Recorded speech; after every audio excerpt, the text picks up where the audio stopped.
Hello दोस्तों, मैं आनंद आप सभी का आपके अपने प्लेटफॉर्म लक्ष्य एग्जाम पॉइंट पर स्वागत करता हूं। तो आज हम एक नए चैप्टर की शुरुआत करेंगे जिसका नाम है यांत्रिकी, मैकेनिज मैकेनिक मैकेनिक्स यांत्रिकी। तो हम यांत्रिकी में क्या पढ़ेंगे? सबसे पहले तो हम गति के बारे में जानेंगे। गति के बाद फिर हम ये जानेंगे गति कितने प्रकार की होती है, गति कहाँ कहाँ हो सकती है। तो आइए हम शुरुआत करते हैं सबसे पहले गति से। तो सबसे पहले हम ये जानने की कोशिश करते हैं विराम क्या होता है। विराम क्या होता है, विराम के बाद हम जानेंगे गति क्या होती है। तो विराम क्या होता है? मान लीजिए हम खड़े हैं ऐसे और समय के साथ हमारी स्थिति में कोई परिवर्तन नहीं हो रहा है, तो आप कह सकते हैं कि हम विरामावस्था में खड़े हैं, मतलब विराम है।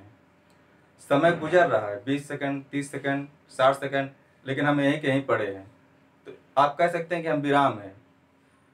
तो ऐसी स्थिति जब किसी पिंड में या किसी वस्तु में समय के साथ उसकी स्थिति में कोई परिवर्तन ना हो, तो हम कहेंगे कि वस्तु विराम अवस्था में है या विराम में है।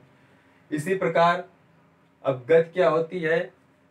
अगर मान लीजिए कोई भी वस्तु या कोई पिंड है, समय के साथ उसकी स्थिति में परिवर्तन हो रहा है, समय के साथ साथ उसकी स्थिति में परिवर्तन हो रहा है, तो हम कहेंगे कि वस्तु गति की अवस्था में है। मान लीजिए मैं यहाँ से ऐसे चल रहा हूँ, तो समय के साथ हमारे गति में परिवर्तन हो रहा है। अभी हम वहाँ थे, अब यहाँ आ गए, तो आप कह सकते हैं कि हम गति की अवस्था में थे। इसी प्रकार गति के कई प्रकार होते हैं, कई प्रकार की गति होती है। गति क्या ही जानते हैं कितने प्रकार होते हैं?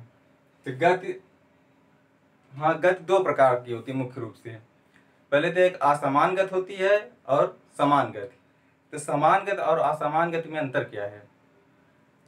समान गति देखिए वो होती है जिसमें मतलब कोई उसकी गति में कोई परिवर्तन ना हो समय के साथ साथ। मान लीजिए कोई वस्तु है, वो अपनी दिशा में जा रही है या कोई दूरी तय कर रही है, तो वो जिस पॉइंट तक उसे जाना है उस पॉइंट तक जाने से पहले उसकी गति में कोई परिवर्तन ना हो रहा हो, मतलब ना तो उसकी गति ज़्यादा हो रही हो ना कम हो रही हो, तो हम कहेंगे उसकी गति एक समान। मान लीजिए दो पॉइंट है यहाँ,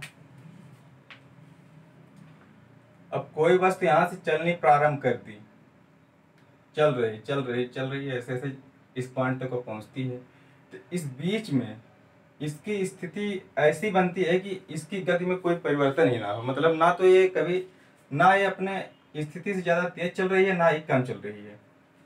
कहने का मतलब कि इसकी स्पीड जो है एक समान है, बराबर है। तो हम कह सकते हैं एक समान गति है। अगर वस्तु की गति में परिवर्तन आ रहा है समय के साथ, मान लीजिए इसे ऐसे समझिए,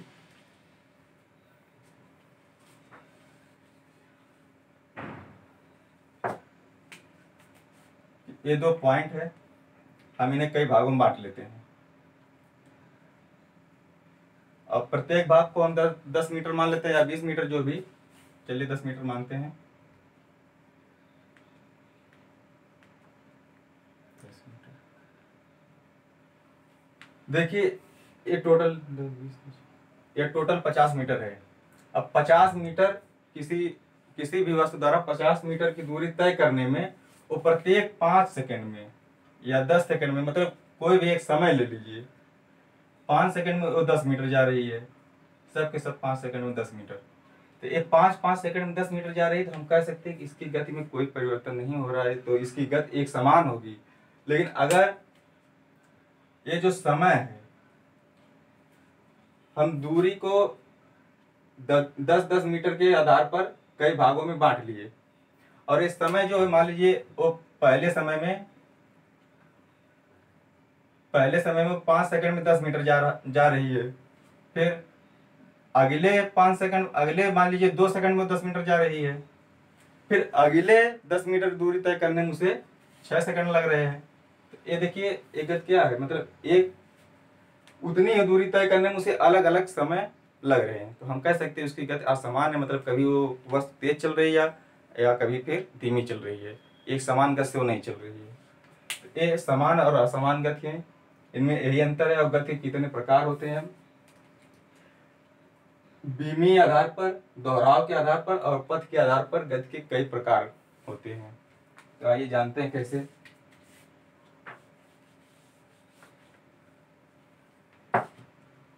बीमीय आधार पर गति। बीमीय आधार पर गति तीन प्रकार की होती है, एक बीमी, दो बीमी और त्रिबीमी। तो एक बीमी गति कब होती है? जब कोई वस्तु एक सीधी रेखा में चले, मतलब एक निश्चित दिशा में चले सीधे, तो ऐसी गति को हम एक बीमीय गति कहते हैं। जैसे मान लीजिए कोई साइकिल है, साइकिल वो एक सीधे रास्ते पर जा रही है ऐसे, तो वो किसी एक पर्टिकुलर दिशा में जा रही है, तो हम कहेंगे वो एक बीमीय गति है। मतलब किसी एक, मतलब एक्स अक्ष है मान लीजिए ऐसे एक्स वाई, तो कोई बस सीधे ऐसे जा रही है, एक बीमीय गति है। और दो बीमी क्या होती है?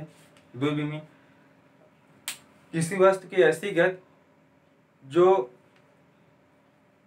दो स्थितियों को व्यक्त करे। कहने का मतलब दो स्थिति, वो अपने पथ पर तो गति कर रही है। मान लीजिए कोई पिंड आप ऊपर फेंकते हैं, प्रक्षेपित करते हैं, ऊपर तो जा रहा है, लेकिन क्या सिर्फ ऊपर ही जा रहा है? वो उसके साथ साथ क्षैतिज दिशा में भी गति कर रहा है। ऐसी दो स्थितियां प्रदर्शित कर रहा है, इसलिए इसे हम दो बीमी गति कहते हैं। मतलब दो आधार पर गति कर रहा है, दो दिशा में गति कर रहा है। इसी प्रकार त्रिबीमी गति होती है, जैसे पतंग हो गई आपकी, पतंग की त्रिबीमी गति होती है। वायुयान है, उसकी भी त्रिबीमी गति होती है। पक्षी जो उड़ते हैं उसकी भी त्रिबीमी गति होती है। तो ये सिर्फ हमें जानना है क्या होता है, महत्वपूर्ण नहीं हमारी परीक्षा के लिहाज से। अब दोहराव के आधार पर, दोहराव के आधार पर कौन सी गति होती है? दोहराव का मतलब होता है कोई वस्तु एक ही बिंदु से बार बार गुजरती हो। कहने का मतलब मान लीजिए एक कोई पॉइंट है, एक कोई पॉइंट है, अब किसी वस्तु की ऐसी गति है कि ये इसी पॉइंट से होकर बार बार गुजर रही है, इसी पॉइंट से होकर बार बार गुजर रही है, तो ऐसी गति को हम दोहराव के आधार पर अलग गति कहते हैं। देखिए जैसे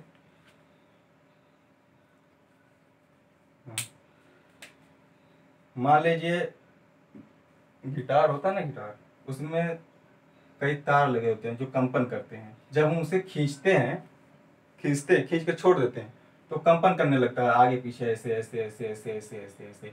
लेकिन वो जब इधर जाता है फिर भी वो एक स्थिति ऐसी बनती है कि वो अपने मूल स्थिति में आता है, फिर इधर खींच कर आता है फिर भी वो अपने मूल स्थिति में आता है। इसी को हम कहते हैं दोहराव के आधार पर अलग गति। इसका सबसे बढ़िया उदाहरण है आवर्त गति। आवर्त गति क्या है? कोई पिंड है, इसमें भी देखिए आवर्त गति हो रही है, एक ही पॉइंट से बार बार वो पिंड गुजर रहा है। तो आवर्त गति में क्या होता है, कोई मान लीजिए एक सरल लोलक ले लीजिए या कोई पिंड ले लीजिए, उसे अपने स्थिति पर लटका दीजिए, किसी पॉइंट से बांध कर लटका दीजिए। जैसे इसमें कोई पिंड है, अब ये अपने मूल स्थिति में, मतलब इसका एक पॉइंट है स्थिर है, अब इसे पकड़कर इधर ले जाकर छोड़ दीजिए, तो एक स्थिति आए कि इधर जाएगा फिर इधर आएगा, फिर इधर जाएगा फिर इधर आएगा। तो इसी को हम दोहराव गति कहते हैं। मतलब वो बार बार एक ही बिंदु से गुजर रहा है। अब पथ के आधार पर गति, पथ के आधार पर कई प्रकार की गति होती है।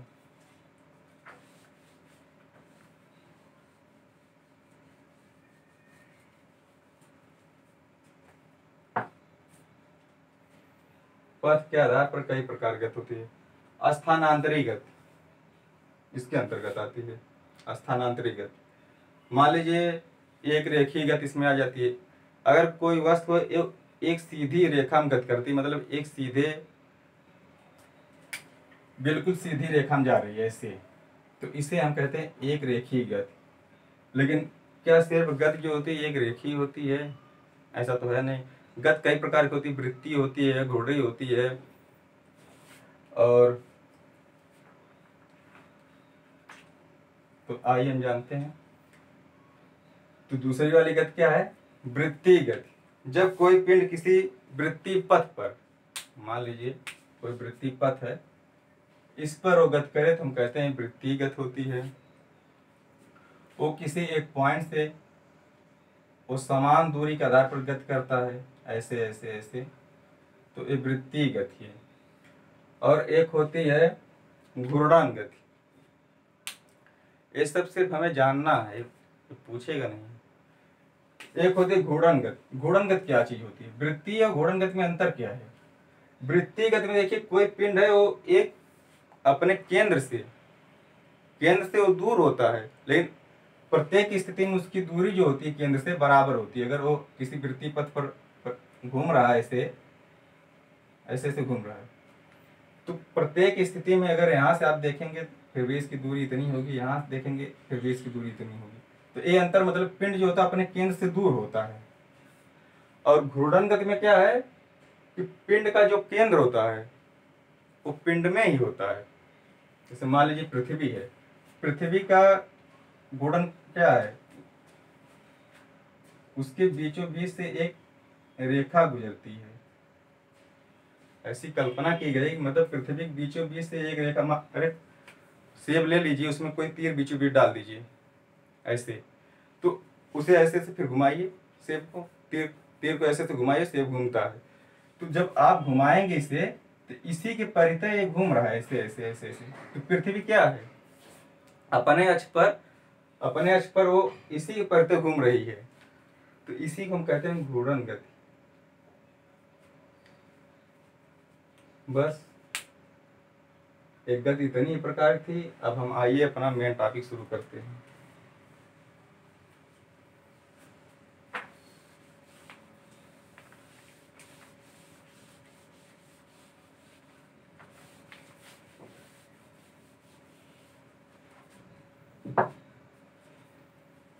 हाँ, एक और होता है प्रक्षेप गति।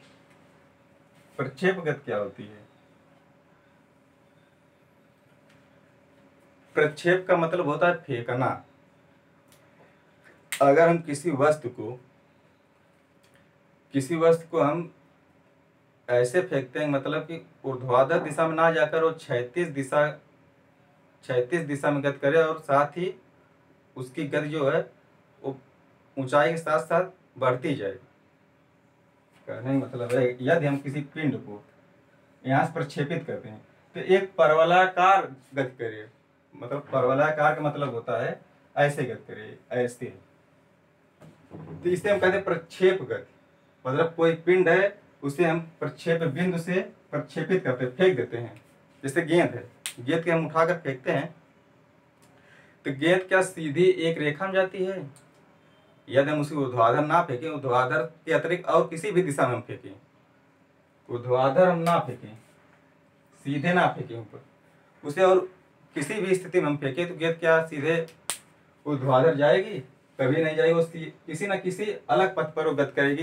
तो वही जो उसका पथ है वो परवलयाकार पथ होता है, उसी को हम कहते हैं प्रक्षेप गति। तो ये प्रक्षेप गति हो गई। इसके बारे में हम आगे जानेंगे और डिटेल में। प्रक्षेप गति क्या होती है, परास क्या होता है। परास देखिए, किसी पिंड को हम यहाँ से फेंके, वो जहाँ पर आकर गिरता है जिस बिंदु पर, उस बिंदु से और फेंके गए बिंदु से दोनों के बीच की जो दूरी होती है वो परास होता है। और इसकी अधिकतम ऊंचाई हो जाती है। पिंड की जो अधिकतम ऊंचाई है, कोई भी पिंड ऊपर फेंकेंगे वो एक निश्चित ऊंचाई तक जाएगा। मतलब जितना उसको बल लगाकर आप फेंकेंगे, उस जितनी गतिज ऊर्जा उसे दे देंगे, एक स्थिति ऐसी आएगी कि उसकी गतिज ऊर्जा खत्म हो जाएगी और स्थितिज ऊर्जा उसमें उत्पन्न हो जाएगी। तो उस समय बिंदु की गतिज ऊर्जा 0 हो जाएगी। स्थिति ऊर्जा भी उस समय 0 रहेगी और वो बिंदु एक अधिकतम पॉइंट पर पहुंच जाएगा। ऊंचाई के आधार पर वो अधिकतम ऊंचाई पर पहुंच जाएगा। इसके बाद पिंड वहां सीधे नीचे गिरना शुरू कर देगा, और वो सीधे ऐसा नहीं लंबवत सीधे गिर जाएगा, वहां से वो परवलयाकार ही पथ पर गिरेगा। तो ये हो गई प्रक्षेप गति।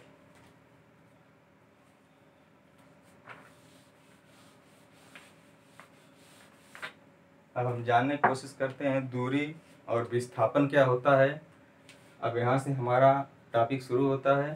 अब तक जो हमने पढ़ा वो बस जानने के लिए। अब शुरुआत करते हैं दूरी और विस्थापन।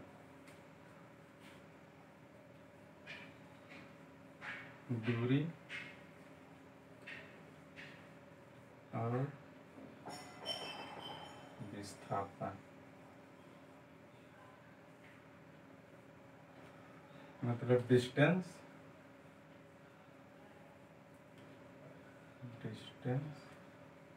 And displacement.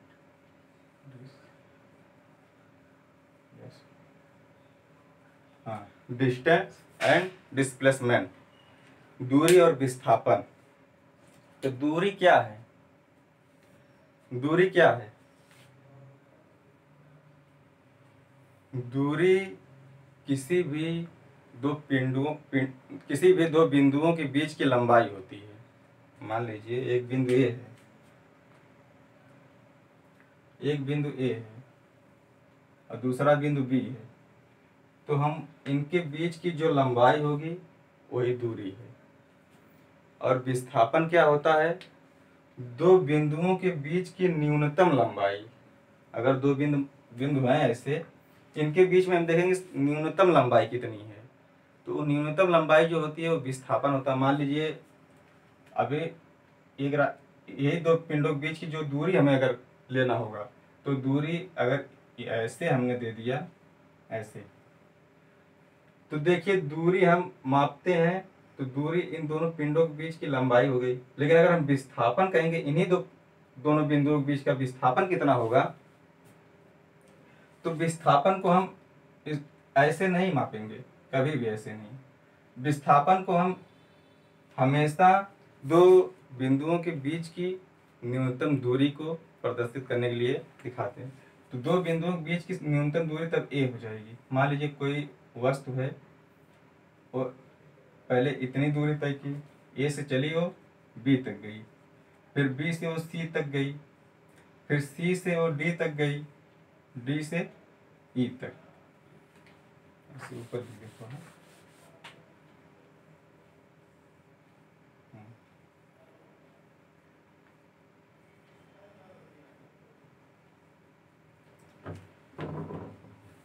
कोई बस ए से बी तक गई, बी से सी, सी से डी, डी से ई।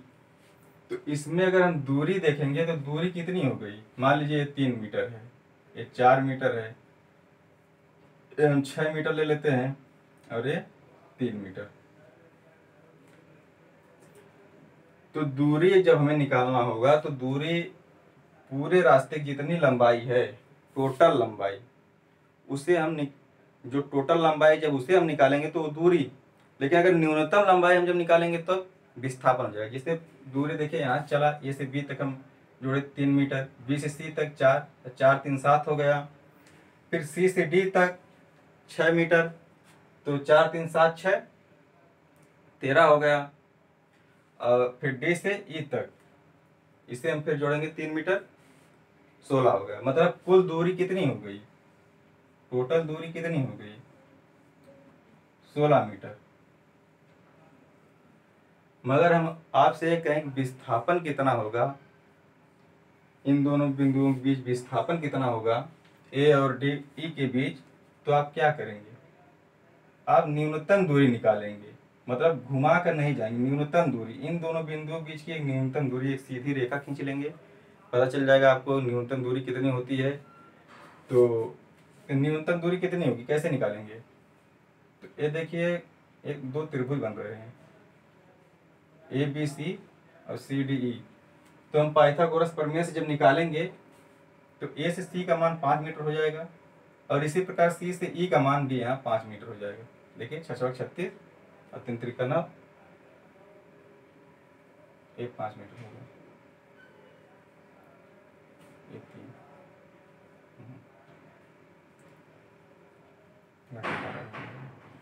ठीक है, ये 18 मीटर है। देखिए तो जब हम निकालेंगे 6 36 50 25, अब 36 में से 25 जाएगा, 9 बचेगा, अब पाइथागोरस प्रमेय से यहाँ 3 आ जाएगा, तो 3 मीटर। तो जब हम जोड़ेंगे, न्यूनतम दूरी ले रहे हैं विस्थापन के लिए, तो विस्थापन कितना होगा? विस्थापन बराबर 5 + 3 = 8 मीटर। तो क्या सिद्ध होता है कि दूरी जो होती है वो किसी भी दो पॉइंटों, दो बिंदुओं या दो से अधिक बिंदुओं के बीच की कुल लंबाई होती है, टोटल लंबाई होती है। और विस्थापन क्या होता है, वो बिंदुओं के बीच की न्यूनतम लंबाई होती है, सबसे न्यूनतम। इसीलिए दूरी अदिश राशि है, विस्थापन सदिश राशि है। और दूरी जो होती है हमेशा वो 0 से ज़्यादा होती है। मतलब दूरी आपको निकालना अगर 0 है तो 0 कोई दूरी नहीं होती, लेकिन विस्थापन 0 हो सकता है। कैसे होगा आइए जानते हैं।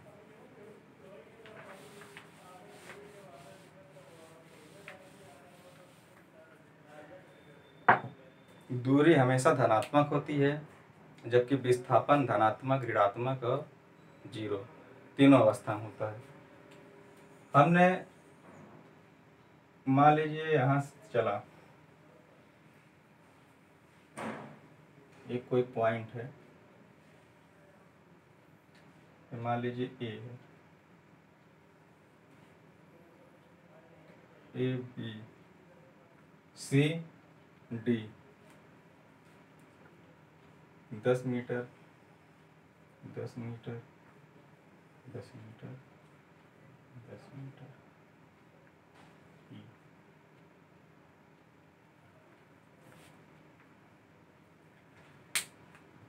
तो कोई व्यक्ति बिंदु ए से चलना शुरू करता है और बी तक जाता है, सी तक जाता है, फिर डी तक जाता है।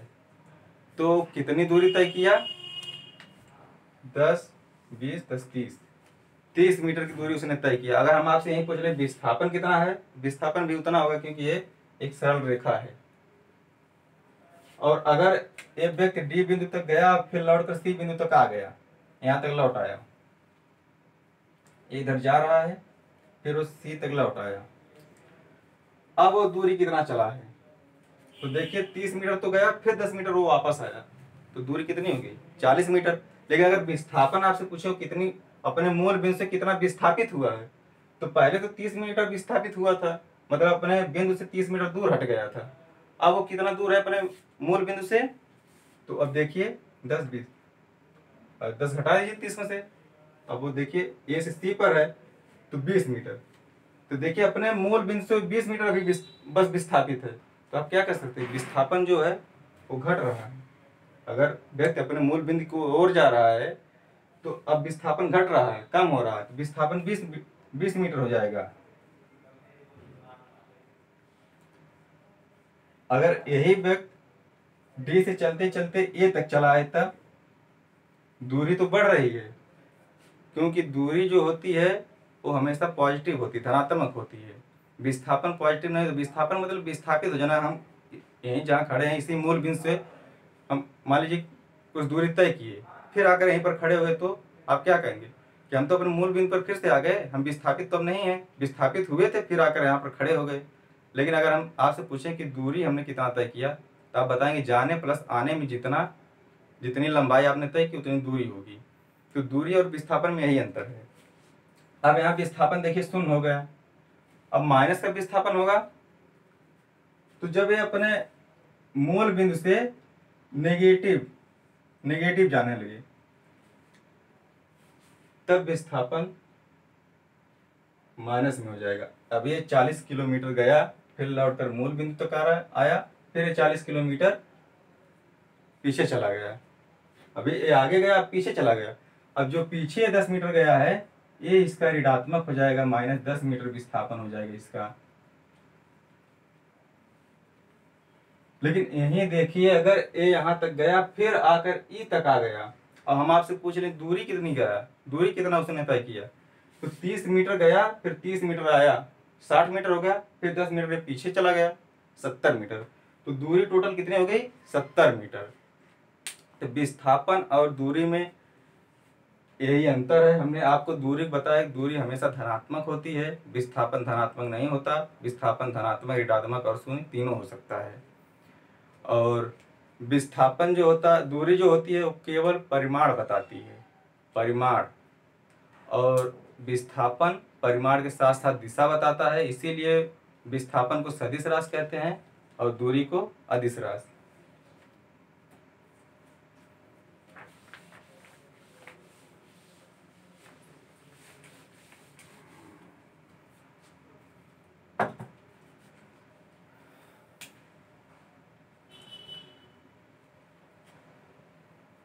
एक उदाहरण और देख लेते हैं।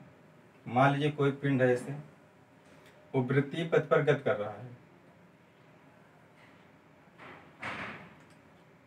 वो बिंदु ए से शुरू किया गति और बी तक गया, बी से सी तक गया, सी से डी तक गया, फिर ए तक आ गया।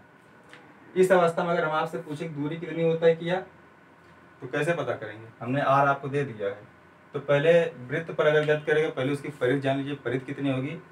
तो वृत्त की परिधि बराबर होता है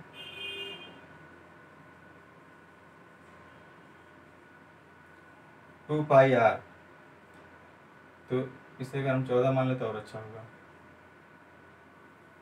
2 गुणे 22/7, कैलकुलेशन के लिए आसान हो जाएगा। पूरे 14, ये कितना हो जाएगा टोटल? इसकी परिधि हो जाएगी 88 मीटर। तो कोई पिंड ए बिंदु से चला, पुनः ए बिंदु पर आकर ठहर गया, तो कितनी लंबाई उसने तय की? 88 मीटर। तो ये दूरी हो गई, लेकिन विस्थापन कितना, विस्थापित कितना हुआ अपने मूल बिंदु से? तो विस्थापित कहाँ हो गया? फिर वहीं पर आकर खड़ा हो गया, तो विस्थापित कहाँ हुआ? 0 हो गया। लेकिन अगर वो मान लीजिए डी पर आया, यहाँ तक अपने मूल बिंदु से डी पर है, इस अवस्था में अगर हम पूछेंगे उसने कितनी लंबाई तय की, तो देखिए 4 भाग में बांट लीजिए इसे।